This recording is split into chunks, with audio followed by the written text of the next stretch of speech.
Welcome to the Christian Indie Writers Podcast, where we inform, encourage, and support Christian indie authors on their journey toward publication. My name is Jennifer Carl Tong, and I write historical Christian romance. I'm Christina Katane, and I write Christian fantasy. I'm Jamie Hirschberger. I write short fiction under the pen name J.R. Nichols. I'm Rhonda Hagerman, and I write fiction and nonfiction under the pen name D.D. Bellman. Thank you so much for all of our chatters that are here. We're going to get to you guys in a second, but I also want to say a big fat thank you to those of you that listen to us after the podcast on everywhere that we provide the audio, including iTunes and Google Podcasts and everywhere else. And if you do like what we do here on the podcast, we would really appreciate if you would like and subscribe wherever you listen or watch us, including here on YouTube. So speaking of that, good morning to our chatters. Good morning, Piper. Glad to have you here this morning. Good morning. Good morning, Shell. Shell says morning. Gigi says good morning. Maria, good afternoon. Is Maria here? Did I miss it? We don't see Maria in the chat yet, but good morning, everyone. Thank you so much for joining us. This is a time in our podcast where we spend a few minutes checking in with our host to see what is going on with them, and we call it our What's Up. So I'm going to start with you, Jamie, with your big fat smile on your face. What is up with you this morning? Well, you know I'm smiling. Yes, it must be show and tell if I'm smiling. And so what I have for you is yet another, why does my wife buy these things at yard sales? I do not understand. Story. But I'm telling you, this morning, I was able to take a picture of this particular item on my fireplace mantle with the sunshine coming in just so, and it was everything I dreamed. So I'll put that on my social later, but I'll show you guys right now this beautiful goodie that I got. Will you just look at this? So it's a mid-century nutcracker. My grandma had one. Yes. And so you put the nuts in the bowl, and then the nutcracker is attached to it. And it just was so, I don't know, Art Deco or something. There was something about it. I just had to polish it up. The wood, you can't even tell how rich the wood is. I don't know if this was handmade or what. There's no markings on it. But I just loved it so much. But it's almost like, well, I took that picture of it, and now I'm ready to just give it away to somebody else.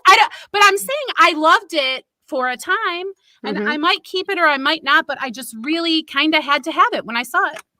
Is that bird's eye maple? I would say pecan.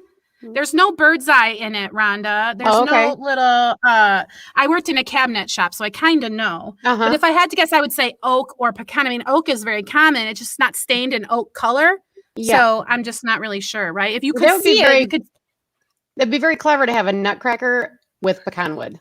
Yes. Oh, yes, it would. So they're just trying to get you the color better. It's like very rich, you see. Yeah. Oh, yeah, it is.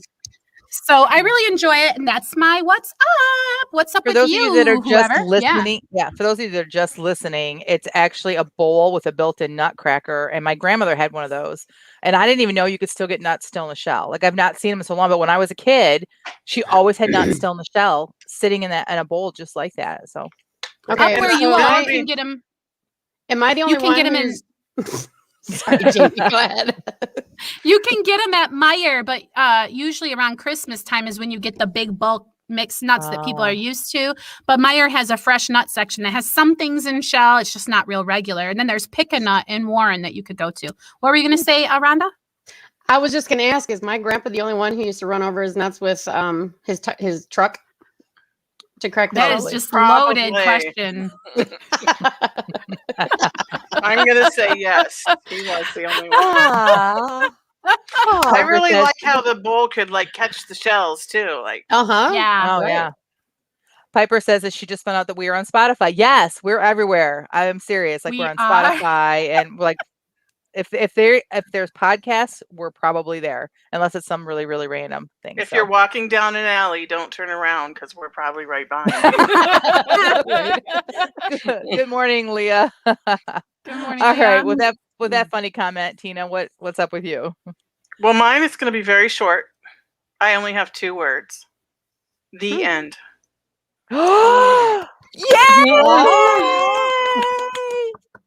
All right, you guys need more specific for everybody else. I finished my first draft of book 2, which I am tentatively calling Alone in the Land of the Midnight Sun. Oh. That's so exciting. I'm so happy for you. So how long did it take you to write the first draft? The first draft of book 1? 10 years at least. How long did it take you to write the first draft of book 2? 4 months. There you go. For those of you that are struggling with your first book, trust us. It's the first book. After that, like, it really does become easier. You become better at it. And yes, Shell says, yay. That's so exciting. I'm so happy for you, Tina. So Tina, Thanks. can I ask you, are you happy with the 4 months, or do you think you'll trim that down next time? I think I'm going to trim it down because, and this is a huge plug for the Write Better Faster Academy classes. I went from really struggling to get any words out to writing like 2,500 words a day on a good day. So Wow.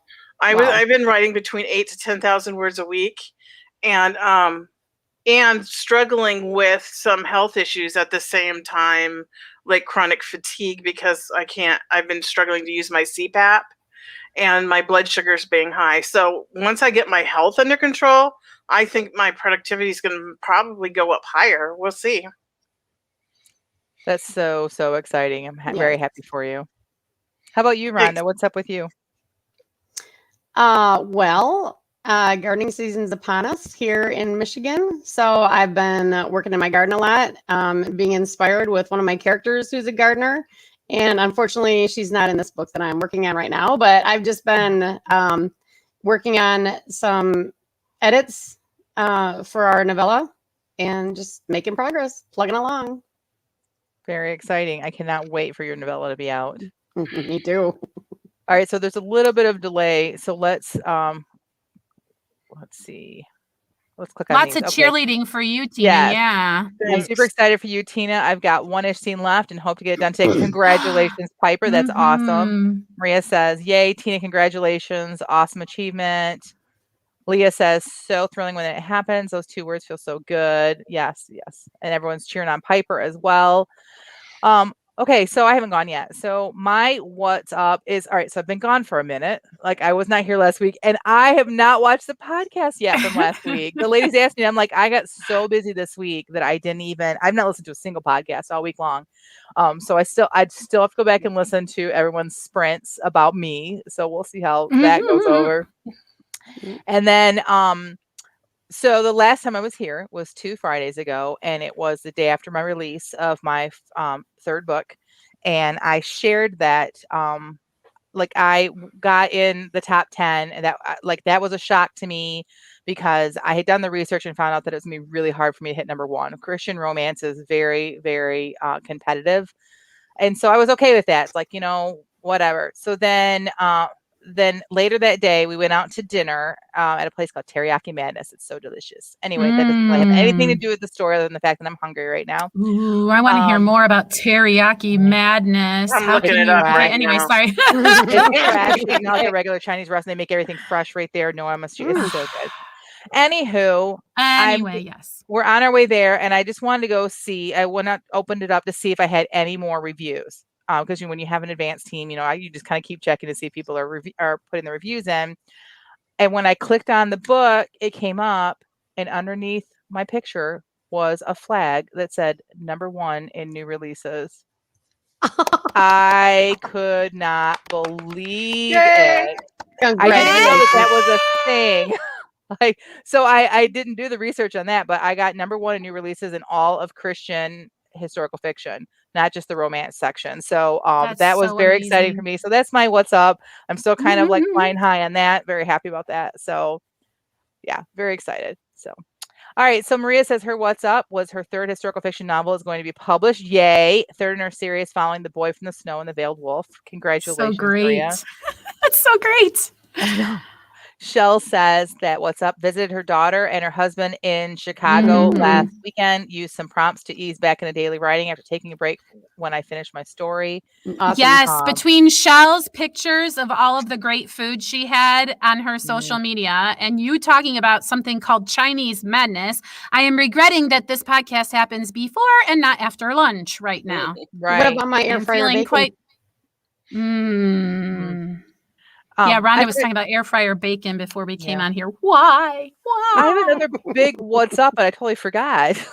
The What? reason I wasn't here last Friday is my son got married last weekend. He did. He Thank did. Dun, dun, Married the love of his dun, life, dun. Michelle. Beautiful, gorgeous, tiny little wedding in the hills of Ohio at this little, it was beautiful. Very, very pretty setting. And so congratulations to Spencer and Michelle. They're still on their honeymoon and he doesn't watch this. Congrats. So I can say anything I want about him. He doesn't watch it. That's right. Isn't that fun? I gotta That'll be careful. show him. My husband watches. My husband watches every week, and so I gotta be careful what I say about him. But my son, I can say anything I want. And my kids, they don't watch. Any of my kids, they don't watch. So, okay, this week's topic. We talked about this off camera for a little bit, but we decided we want to talk about what is acceptable to Christian readers. This is a topic that we have seen those of us who are in different writing groups on Facebook. We've seen chatter like on different social media platforms as well, but it is a topic that comes up as writers. Like what makes a book Christian is one thing, but really what more specifically we should think about is what will Christian readers accept? Because you can get the standard of what should be in a Christian book or what a Christian book should have in it, but really it's going to be all about what your readers are going to accept. Would you ladies agree with that? Yeah, and I would say I would agree, and I just true. want you all to know, I'm having like a lagging issue. So if I talk over everybody, just forgive me. I'm gonna go mute and see if I can just pipe up when it seems like I'm not delayed. Sorry, everyone. I was just going to say that I think that's true of any genre that you write in, that you want to be aware of what your readers want from that genre. And so, but there are some things that are specific to Christian fiction that are not specific to others. So agreed. And what your readers want may not be exactly what the industry says, but the industry will for sure help you out. You don't want to go too far off of what you would see as acceptable industry-wise. So I thought we would, since I write romance, I thought we would start off in that area because that's kind of one of the most talked about ones when it comes to acceptable and not acceptable. And so the first thing we were going to talk about is the level of heat.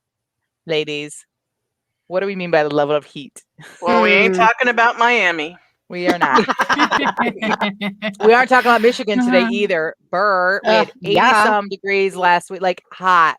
Like get the sprinkler out, get in the pool weather last week. And today it's going to be a high of 50. It's like in the 40s right now. It's so cold out. Yes. So well, we can, I wouldn't mind talking about this right out the chute because it's interesting that this is the one area as a reader where I have opinions. I read pretty broadly, but I personally just don't like any sex in my novels. Sorry that we're mentioning that word. Maybe we should have warned, that it does exist. We're acknowledging the existence of it, right? And so that's fine. But like the on-screen mention of parts and describing, like I just can't. You know what I mean? Like even in secular books, it makes me want to just kind of skip those pages because I don't understand why I would, like I just don't want it. So for me, I'm very cautious about that, where when we go farther into the outline, there might be some places where I'm wobbly and gray area more. So I think that just goes to show you that there's 8 billion people on the planet, and those 8 billion people are all going to have an opinion about whether you're too spicy. So you just have to decide where you stand on all of these issues. And, here's where I stand. So I'm going to leave the spicy topic to the rest of you now. Okay, and the other thing too, to be clear, is I'm talking Christian romance. There is a whole realm of people that are Christian that write clean romance, and they're going to be a little bit different than what is acceptable. But when we're talking Christian romance, one of the things you have to think about is your cover images. For sure, no naked chests of men or women, but for sure, no naked chests of men. Even some clean romance can get away with a little bit of like chest showing, but Christian romance, it is a no-go. Some people in Christian romance say 0 kissing. Like they don't put any kissing in their books. If you've read mine, you know that I do. I think that it exists. I think that it's okay to write about that. And there is a way of writing it in a way that glorifies the Christian romance in a pure way of doing romance. And so I include kissing. But when I say kissing is A-okay, that does not include premarital sex. And so here's where we got to, I guess, kind of like hang out for a little bit. If you have like I have prostitutes in my books. We don't see what goes on behind the closed doors of those prostitutes, but we know that they're having sex outside of marriage. That's not my main character. Now, is it possible to start off with a prostitute that becomes your main character and then there's a story arc? 100%. But you're still not going to show on the page sex. If a couple is married, you can, like, clearly you know that they are having sex, but you, again, know on the page sex, and then you can creatively discuss the fact that they are intimate or like that, but you cannot, like, just go and, like, go there, right? Like, it's clear that they are going to have sex. So, Maria wants to know, she says, Jen, can you clarify the difference between Christian, clean, and Christian? By the latter, do you mean specific Christian themes, analogies? Yes. Okay. So when I say, I wouldn't call it Christian clean. What I mean is it's a Christian writer. They're Christians, but they choose to write clean romance, which means there won't be any spiritual aspect to their characters. There's not going to be any sort of, like, they may go to church. They might mention that, but there really is no overall, like, spiritual arc in it. It's just a romance where there's no sex on the page. And some clean romance, there will be sex outside of the marriage, but you don't see it on the page. So that would be the right. Like if I were to write a romance, yeah, I probably would call it a clean romance, but then it wouldn't be, it would just, I use these guidelines as disqualifiers. Do you understand what I'm saying? Like I hold my book up to it and say, can I market this as Christian? So what I'm trying to say is I think I could market my stuff as clean depending on how far I go with some of these other areas. So that would be the difference. I'm not writing specifically to a Christian market. And we have these benchmarks that Jen pulled from this weird abbreviation of letters that we keep mixing up. And they're the guidelines that we sort of are using as our springboard for this discussion. Am I right? Yes and no. I've just been in the industry long enough that I just know, like, there's lots of discussions that are coming from, like, publishers, coming from, like, people that have been in the business a long time. Go ahead, Tina. I just want to say before we get too far ahead that I wanted to comment about the kissing in the Christian romance.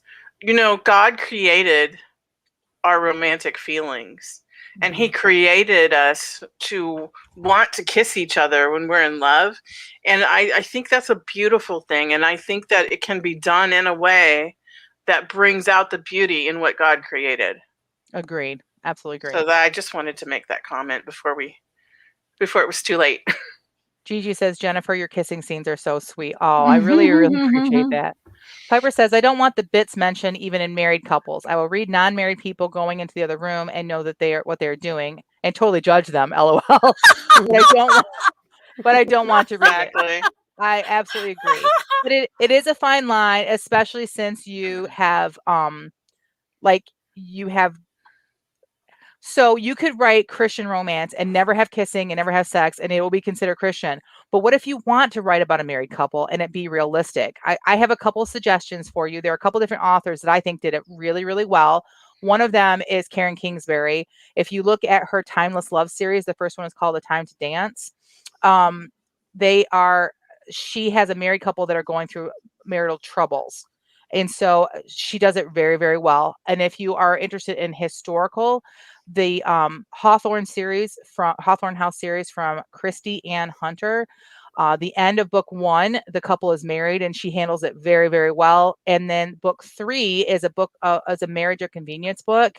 And again, handles it very, very, very well. So if you are looking to write something like that, those are 2 examples that I would give you that I think it would be really good. Another good example of a prostitute in a book is Francine Rivers' Redeeming Love. Yes. Very good suggestion. Yeah. Maria says, gotcha, thanks. I read an article a while ago objecting to the word clean, saying that it isn't clean because there will always be some sort of sin. Okay, I've heard that objection before. Some people use the word sweet. I guess there's a difference between clean and sweet, but we're just specifically talking about Christian romance right now. So Leah says, I love including married flirting in my series, the sweet back and forth, the example of intimacy, but no spicy stuff. That's a great idea. I love that idea too. So I don't write romance, Piper says. I write YA, new adult fantasy, and some of those characters may get into relationships that I may include, but no graphic details. Okay. Maria says, I think it's a huge spectrum as well. LOL. It's one thing if there are 1 or 2 scenes you have to skip it with really explicit scenes on every other page with loads of detail. Yeah, so that would be a non-Christian. If there's any pages you have to skip, I would say it's not, you can't label it as Christian. So. Right. Okay, so that's kind of my take on level of heat. So next thing we want to talk about was level of language. Tina, you had something you wanted to say.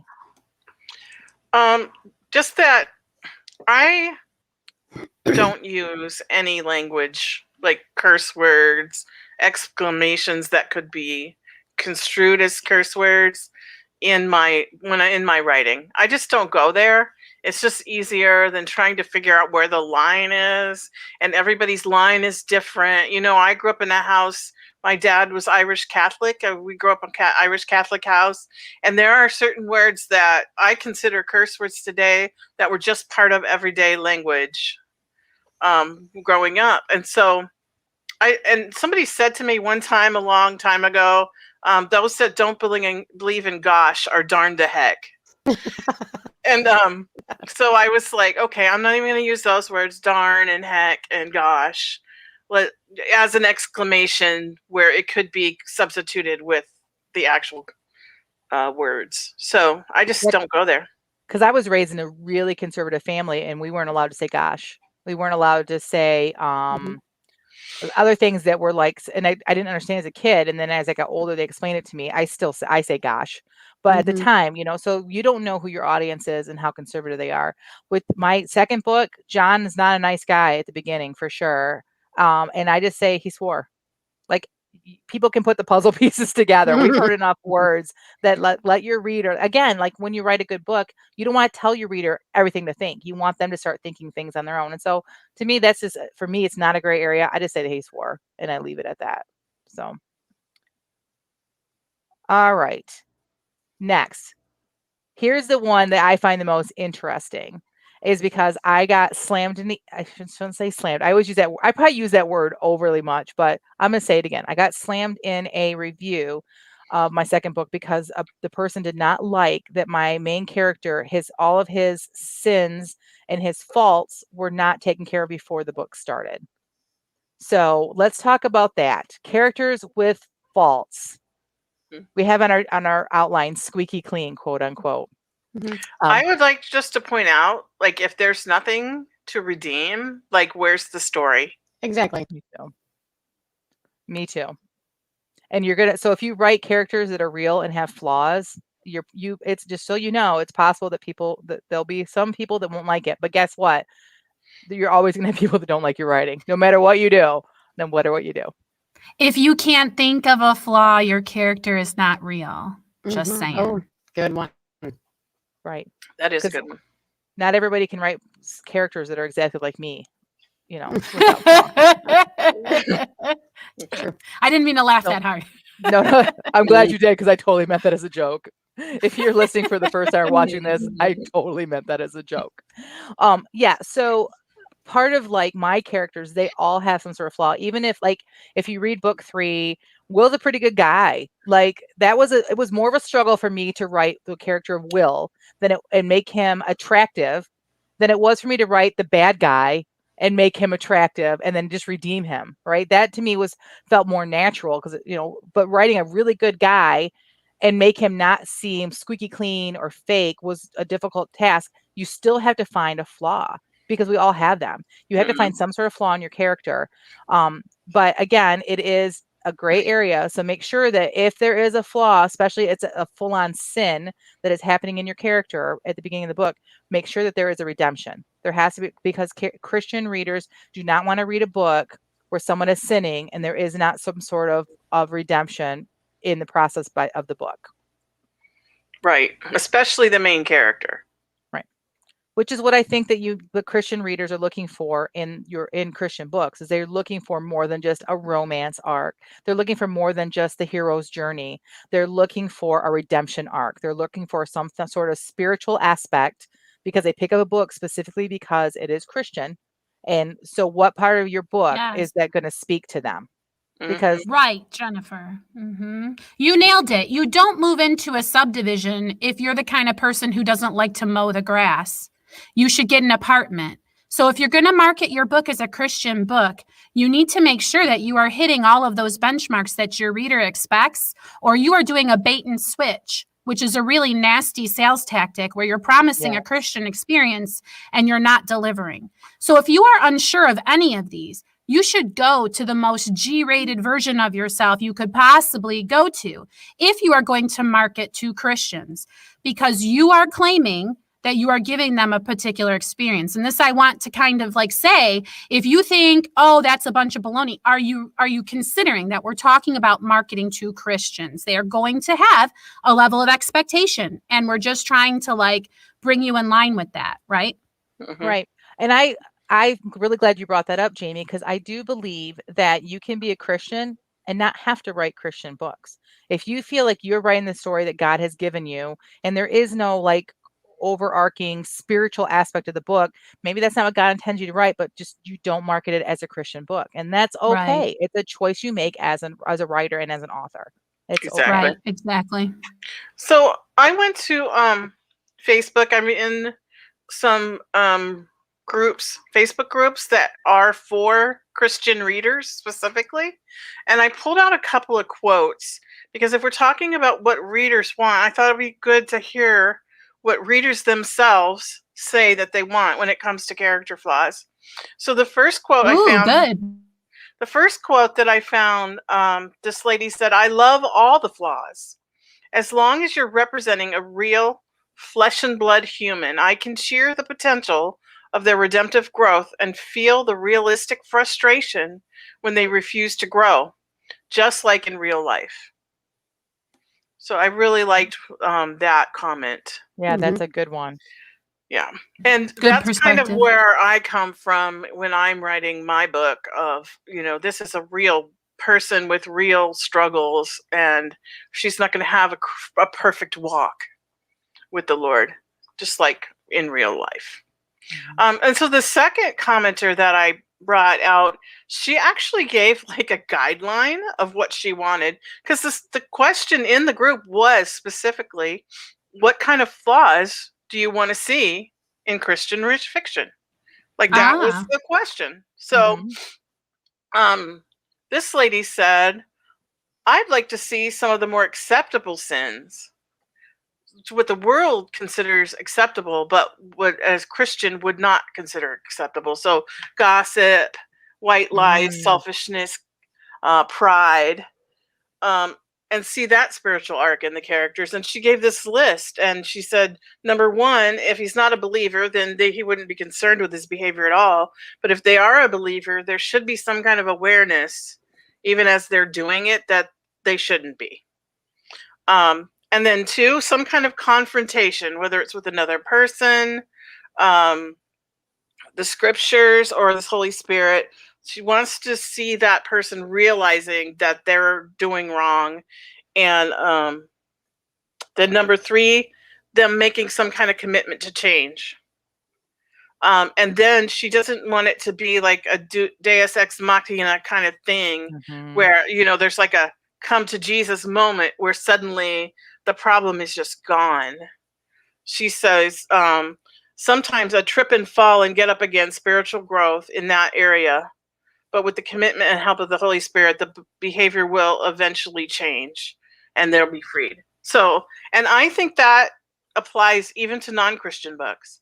If your character has a flaw and they just have this moment of, come to Jesus moment, and suddenly the flaw is gone, that's not going to be as good of an arc as if they stumble and fall and then eventually get there. Yeah, I agree. I love that. Just point out how valuable readers can be, and keeping yourself open to a dialogue between yourself and your readers. That, what you just said, Tina, is wonderful. Yeah, this is not. That's worth more than someone buying a book, I think. This is not newsletter chat, but seriously, like if you are an author or writer with a newsletter, that would be a great thing. If you're looking for something to put in your newsletter, put out a survey asking people the same question, because how invaluable would that be that your actual readers would tell you what they're looking for in your books? That'd be so great. So yeah, thanks for sharing that. Okay, so talking about, well, first of all, before we move on, Maria says, I had my character swear or curse under his breath. Don't think I could have quoted him anyway, as most modern swear words wouldn't have existed by then. Because she writes medieval historicals. Yeah. So yeah, that's hilarious. I love that. So Leah says gossip is big in my books. I personally despise malicious gossip. I've used it a lot in my stories to show the destructive consequences. Yeah, I've also used it just to basically show the true character of a person. So that, like, without me saying she's so nasty, I show you that she's nasty, right? So when I look at Leah's name there, I want to say pernicious gossip, because she's got pioneers in petticoats with their pernicious gossip. Yes, I just love it. Great word. All right, before we leave this conversation, so we've talked about how there needs to be a spiritual arc, but can we talk about like what not to do with that spiritual arc? Because we've also all read books that like left us wanting because the spiritual aspect of the book was done not properly. Does anyone have any suggestions in that area? Well, I'm going to say what Tina said before, because it was so funny to me and I want it for myself. She's like talking about actually like copying and pasting entire segments of the King James Bible and slapping it into your work in progress and calling it, oh, I wrote 10,000 words today. Hey, I never thought of that. Oh, that's a good idea.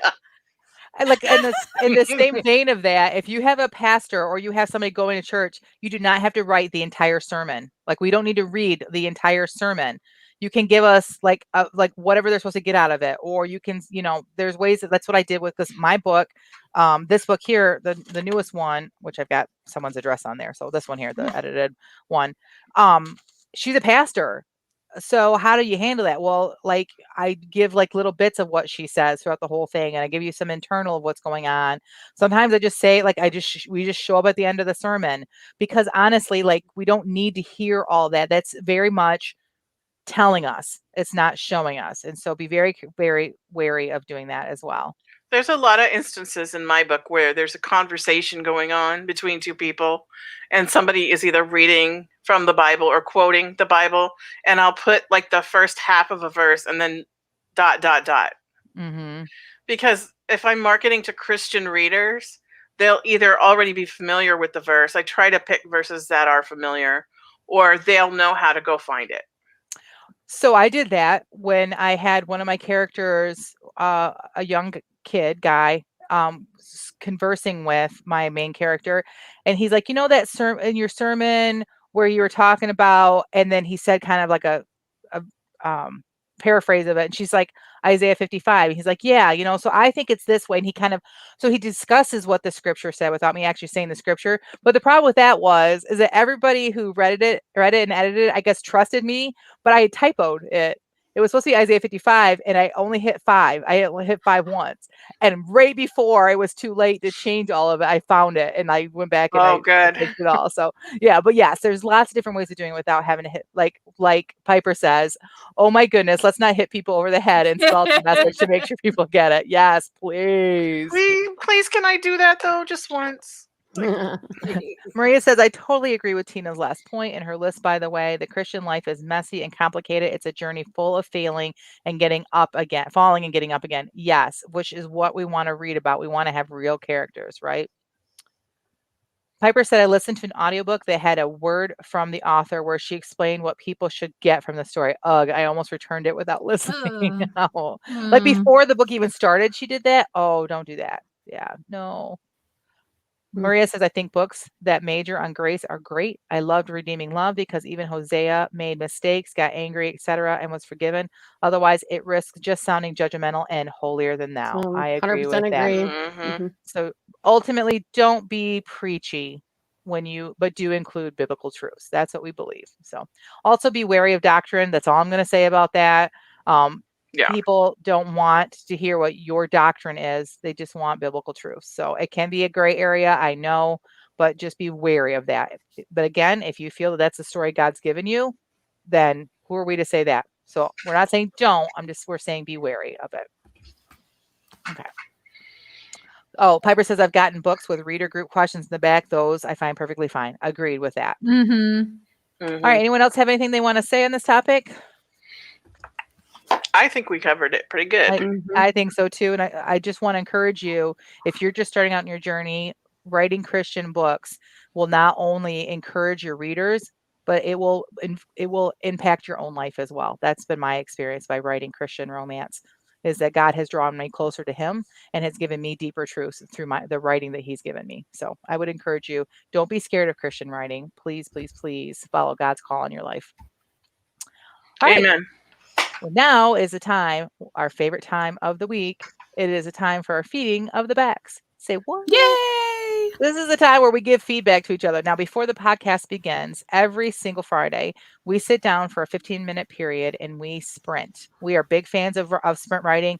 Oh, I don't have my book down I here. got mine. All right. If you don't know what that is, we have a book out that explains writing sprint prompt, and it's full of 30 days worth of writing sprint prompts that will help you to get your writing energized, get you out of your, maybe if you have some like blockage going on in your head, some writer's block. It is a fun little book with some little intro that's by the four of us, as well as a bunch of prompts. So it's very inexpensive for a workbook that size. You can get it on Amazon. But today we are going to share our, we write for 15 minutes and then we don't edit it. We don't look at it again. We come on, we do the podcast, and then we just share it live, raw and unedited. And it is the most fun part of the podcast because sometimes they are really, really funny. And sometimes they're just words like mine is today. Just saying, it's just words. So, all right, I'm going to start with you, Rhonda, since you were one of the last ones I did for the What's Up. Let's hear your sprint today, please. Okay, I'll try not to stumble because I didn't even get a chance to reread it because I wrote up till the very last second. Oh, okay, good.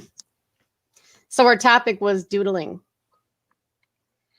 right? I don't know who yes. chose that one, but it's my turn to get like say stuff about whoever chose the topic. The person laughing the hardest right now, I believe, is the one that chose the topic.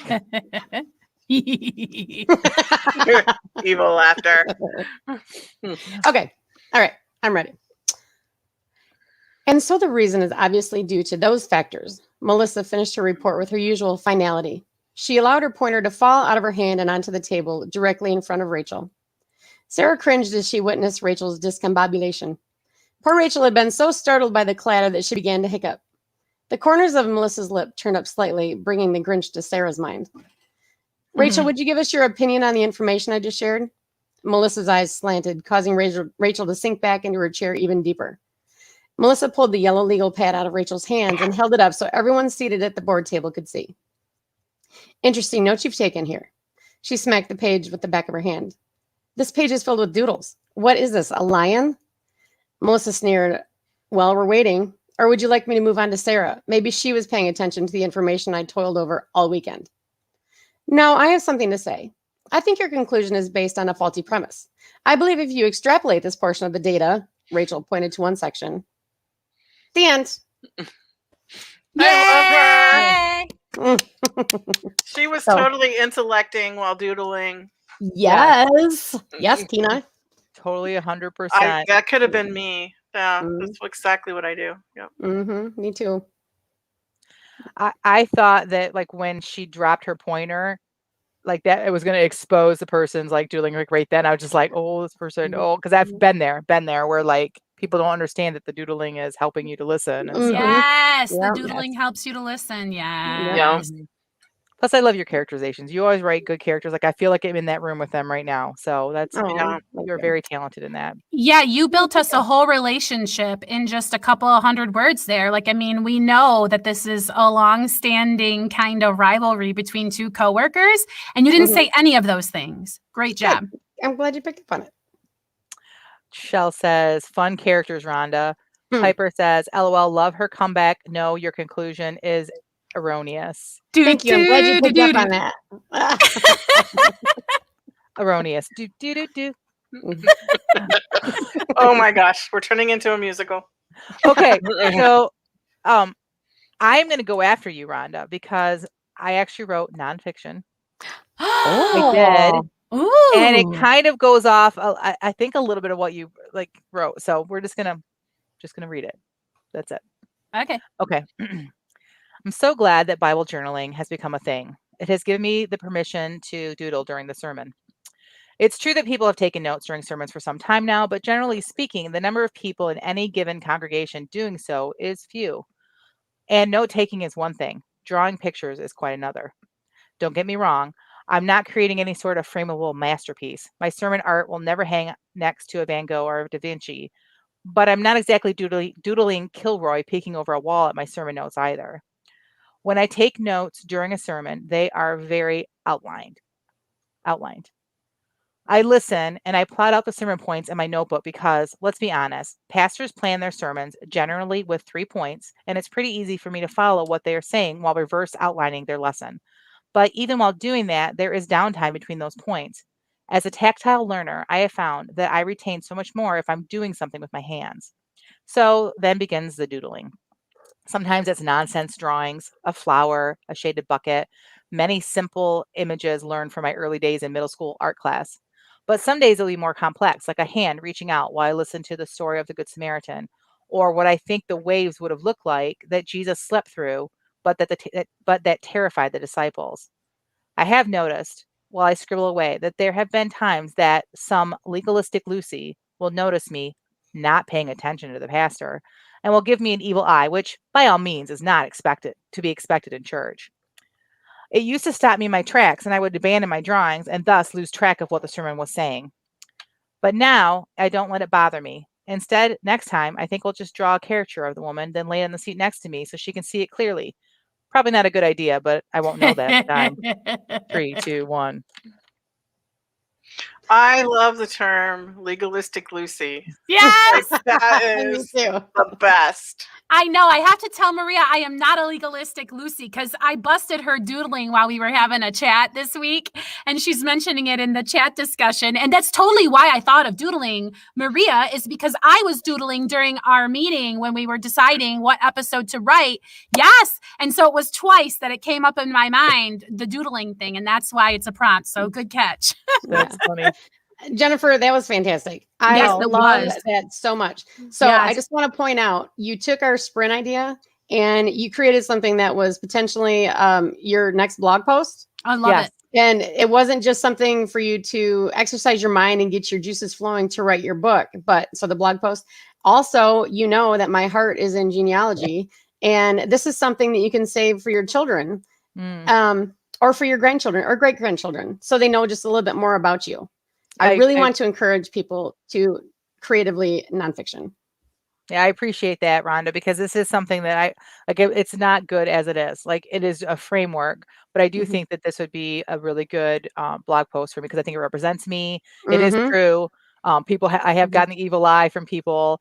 The legalistic Lucy, Piper says that it would be legalistic Larry, otherwise known as her hubby. I actually stole that from on Instagram. There is an account called Epic Christian Memes, and they have memes. They've just got this picture and they call him legalistic Leonard. And so it just cracks me up because it's the guy's doing this. I'm like, oh, we all have one of those, right? So, all right. Thanks. I appreciate the feedback, everyone.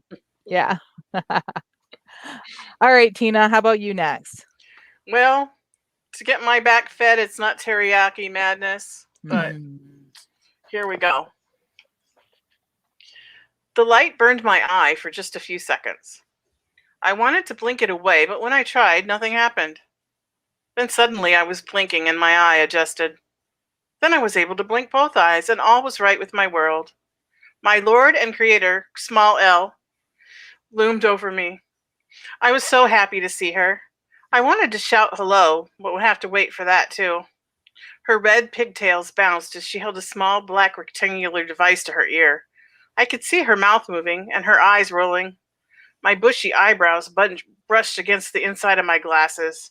So annoying. Then I could smell her. She smelled of watermelon and grass. I wiggled my nose, my bushy mustache suddenly tickling it to distraction. The wiggling didn't help much. I tried to blow on it, but the mustache was too big and bushy and it did no good. Suddenly, I could hear what my Lord and Creator was saying. Yeah, like, Billy is so hot. I would totally let him hold my hand. She paused, pulling her bubble gum long with her other hand while holding her device between her cheek and shoulder. Yeah, okay, maybe a small kiss, but nothing totally gross like French. I wanted to scratch my head so badly. The one hair on top of it had one tight curl, and the end was tickling my bare scalp. My dad is a pastor. He would not like Billy at all. I'd have to sneak out my window, said my Lord and Creator. Finally, I was able to scratch my nose and adjust my glasses. But what was the deal with these huge Mickey Mouse glove hands? It made it really difficult to take advantage of my impulsive thumbs and 3 fingers. I sighed. Oh well, my Lord and Creator knew best. Wait, what was that? A large piece of paper covered in blue lines appeared, landing on my face, blocking all views and light. No, don't turn the page. Oh, so creative, Tina. I love That it. was so cute. Yeah. Okay, Like, if so you I have ever a go back question. and watch, if you ever go back and watch this, you'll see my face going like I didn't get. And then all of a sudden I realized it was the drawing that was talking, and then I was like totally there for it. It was awesome. Sorry, Rhonda. No. So would any portion of that conversation, would that end up in your Christian fiction? Is that I don't know. I might have to take out the line about the French style. yeah, I was wondering. Piper loved it. She said, "Oh my goodness, this is hysterical." It was. Agreed. It was so funny. Shell says, "Wow, Tina's so great." Yeah. Very funny. Yeah, Thanks, for sure. guys. All right. Last but never least, J.R. Nichols, why don't you share your sprint with us? Because I can't find it. Where is it? Uh-oh. Sorry, I closed the window. Someone stall. Talk about something. Hold on, I'm getting it. The curl on top of his head, on the bald head. Bad. Remember that line? That not being able to scratch its nose. Like, I felt bad for this drawing. I'm not even kidding. As you're reading it, I was just like, the poor thing. Like, just I can't scratch his nose. Draw its hand already. In my mind, that was what was happening. As And you were then she reading it. puts like the big fat glove on there. It's like, Uh-huh. Right. Yeah. Maria loved it. She said, "Love that, Tina." Gigi says, "Tina, adorable." Yeah. Yes, Lots and of I great had things, forgotten guys. the sprint prompt, so I thought your character was Mr. Potato Head at first. All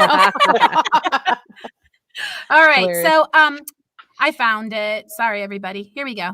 The pen didn't work. I scowled and fished in my purse for another. No good, in spite of my repeated scribbling on the same spot for long enough to make a hole in the top sheet. I flipped to the next one, exasperated, and went back to my purse for yet another fishing expedition. I found a lip liner this time and was half tempted to just make it work, but I couldn't stand the idea of prissy Jenny Finkelstein looking over and spotting me doing so. Who cares what she thinks? I chastised myself, even though the answer was very clearly, I do. As if it would help me locate a pen easier, I poked my tongue out and rolled my eyes up and to the left. It was, of course, at this moment that Mark Smith tapped me on the shoulder with a folded note. I huffed and turned.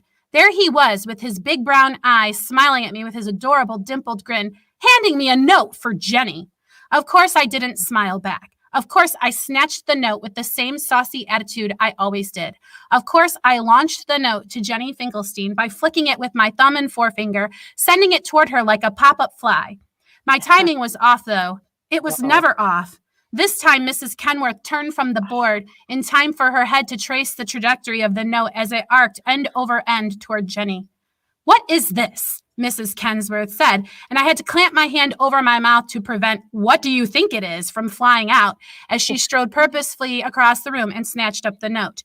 She didn't unfold or read it, thank God. The school I went to would have handed her backside to her if she'd humiliated any one of us. But she did tuck that little note into her dress pocket. "Time to get back to your studies, Miriam," she said to me. There was a twitter of laughter in the room, but nothing else, save for Jenny Finkelstein's glare, which shouted, "Nice going, moron," at me in the ensuing silence. I sat there wondering now how I would ever be able to face Mark Smith, whom I was assured was sitting in the desk behind me, meticulously plotting my revenge killing. I was convinced the bell would ring and I would be rendered physically incapable of standing, of turning. For the rest of the period, I forgot all about doodling and instead focused all my energy into making myself invisible at the molecular level. Of course, that didn't work. Had never worked, no matter how much time I spent on that particular endeavor. As usual, the exercise only made me more aware of how sweaty my clothing had become during the long day and of how desperately I wanted to go home and take off my bra. I glanced at my watch, still 20 endless minutes to tick by before the inevitable judgment. I felt something poke my back and froze. It felt suspiciously like the end of a pencil. I checked Mrs. Kenworth, reading. I turned to look. Mark Smith was there as expected, but instead of meeting me with disappointed dimples, I met with a cute young man holding up his own doodle pad, upon which he'd written in giant graffiti-style letters, "Sorry." I grinned and couldn't help but look over at Jenny. Mark tapped his desk. I looked back. He shook his head and held up a finger. Anxious about Mrs. Kenworth, I turned back in my seat. After a moment, the back poke came again. I looked, expecting another marquee message, but this time I was handed a note, not folded, save for one single crease to conceal the contents. My name was written on the outside. My name in Mark Smith's handwriting? My heart thumped in triple time as I slipped open the paper. The end. Oh, Jamie! Jennifer My heart Finkelstein is started- the best name ever. My heart started palpitating as soon in Mark Smith handwriting. I remember. So You're going to good. study that handwriting for like 3 hours. when you get Yes, home. frame it. Yes. Piper has all kinds of feedback. She says sending it like a pop fly, awesome. That agree. Right. The hand clamp over the mouth, awesome. She said, Jamie, this is great. I agree Thanks, with all guys. those. So great. I love it when you write younger characters. It's just Mhm.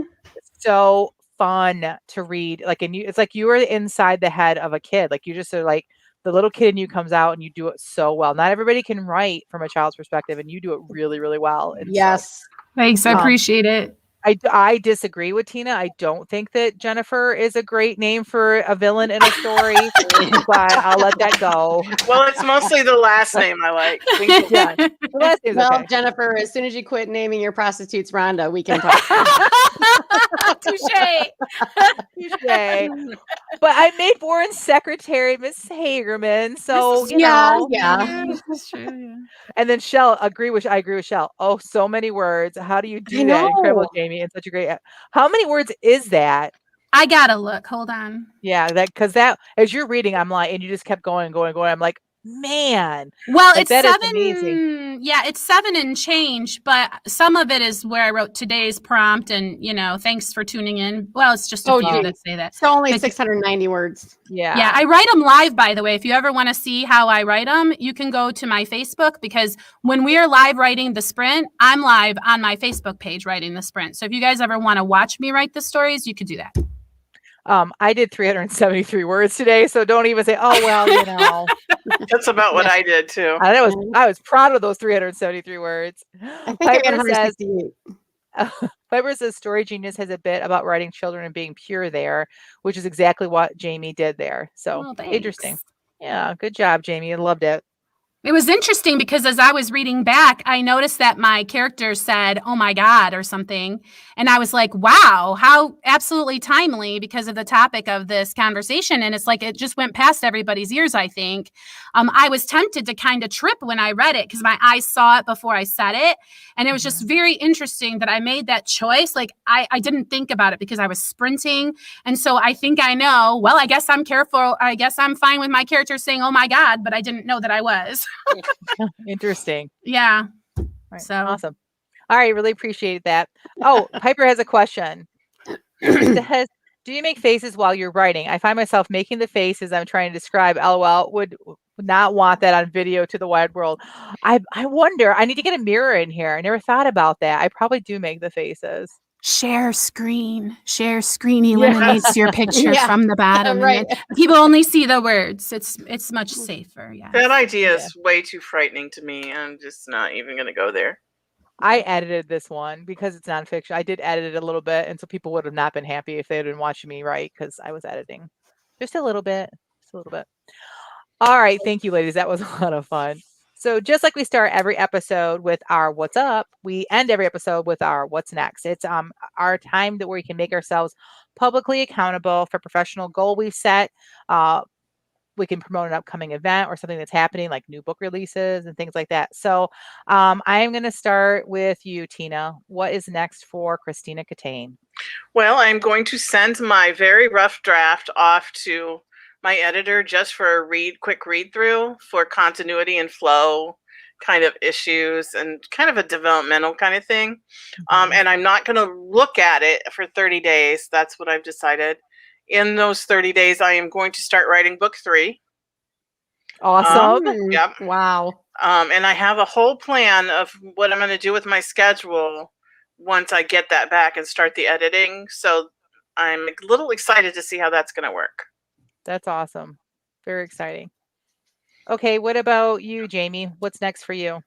Right. Well, from 10 to 12 every day, I work on my novel, and that's how I know that I'm still writing the novel. So it's coming along. But meanwhile, it seems like there's just so much to do as far as other authorly the stuff that we kind of call plumbing, because it happens behind the walls and you don't get to see it. My author website has been down for an unknowable amount of time just because I haven't wanted to take the time to deal with it. I've been dealing enough with like my Writing Shorts website, which is my newsletter, magnet, whatever. It's a very complicated tale. The point is, I've got to get my author website up. I'm going to be hosting a website for my husband. So that kind of stuff is going to be taking up my non-writerly time, because sometimes when I think about my writing career, I think it's time to work on the book.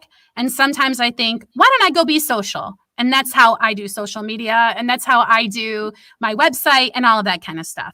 So it's like realms for me. So I'm just going to stay in the realms. Awesome.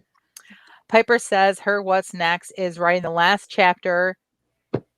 This last chapter and moving my office to her she shack. Yes, she has. On the It's beach. not even a Nice. shack on the beach. Yeah, you can call it she shed, she shack all you want, but we know it's a house on the beach, and so even if it were a shack, so much. I'm going to need that address. Yes. Oh, writing before, retreat. Yep. Yes. I forgot to say www.writingshorts.net. That's how you can get a free ebook from me and also sign up for my newsletter so you'll know when that novel is released. So thanks for that. Yep.